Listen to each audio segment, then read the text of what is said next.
Welcome back to Cuse Countdown. Now it's time to reach into the mailbag and answer some of our viewers' questions. First question from John in Syracuse. Mike Holmes has been an adventure returning punt for the Orange this year. Is his risk-reward style the best thing for the Syracuse team? Ryan? Hey, John, I hear you on this one. Mike Holmes, every time you see him back there at the punt return position, you're biting your nails saying, well, what's going to happen this time? But I say this is something that Syracuse is going to have to overlook, the fact that he's very inconsistent back there at punt return, because last week against Maine, we saw his ability. He had the 62-yard return that set up an SU touchdown. That kind of was a game changer in that one against Maine. So I'm going to say we'll stick with Mike Holmes for now. All right, next question. Scott from Syracuse wants to know, against Maine, Syracuse relied heavily on Ryan Nassib. DeLon Carter had trouble getting yardage because of poor play by the offensive line. If this trend continues, how will it impact the Orange in Big East play? Kevin, let's go with you on this one.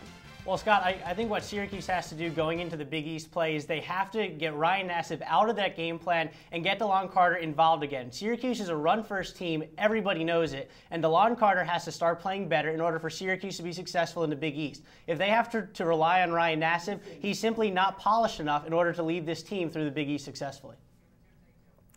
And finally, our last question here. Steve from Poughkeepsie asks, what is the likelihood that Syracuse will be the next FBS school to drop a game against an FCS team this weekend?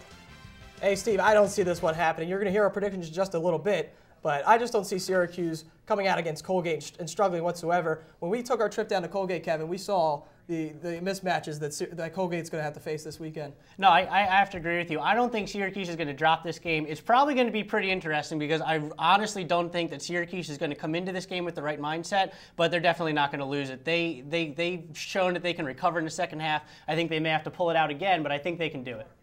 Well, thank you all for sending in questions. I love that segment. It's fun. But we're winding down here, and you know what that means. Let's get your X Factors. X Factor for this game is Chandler Jones.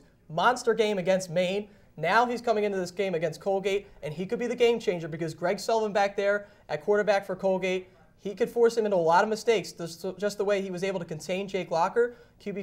Greg Sullivan's a dual-threat quarterback. He's able to run and pass. I see Chandler Jones being able to contain that. That's why he's my X Factor for this week. Now, I guess my X factor for this week would have to be DeLon Carter. Now, we've seen the good in DeLon Carter last year, and that he can really open up that pass game and really help Ryan Nassib to be successful. But the fact of the matter is that in two of his last 3 games, he hasn't broken 100 yards, and a performance like 65 yards against Maine simply isn't going to cut it, especially when Syracuse starts playing better teams in the Big East. So my X factor is DeLon Carter. He's got to step it up. All right, well, I mean, we can analyze all we want, but really, all that matters is that score on the board. What are your predictions for this game? I see this one, as we started the show, a walk in the park for Syracuse, 41-10. I think Syracuse is going to need to come out of this game right away. They're going to come out hot, and I think they're not going to struggle against Colgate at all, Kevin. I just don't see it, and they really need a good taste going into the bye week. Mm-hmm. I think it's going to be 38-10. I think maybe Colgate puts up those 10 points early in the first half. I think what happens is maybe a blown coverage, and that SU secondary has been a little iffy. But I think the bottom line is that Syracuse really pulls this one out, puts up a lot of points on the board off the run game, and Syracuse wins this one pretty comfortably. Well, thank you guys so much.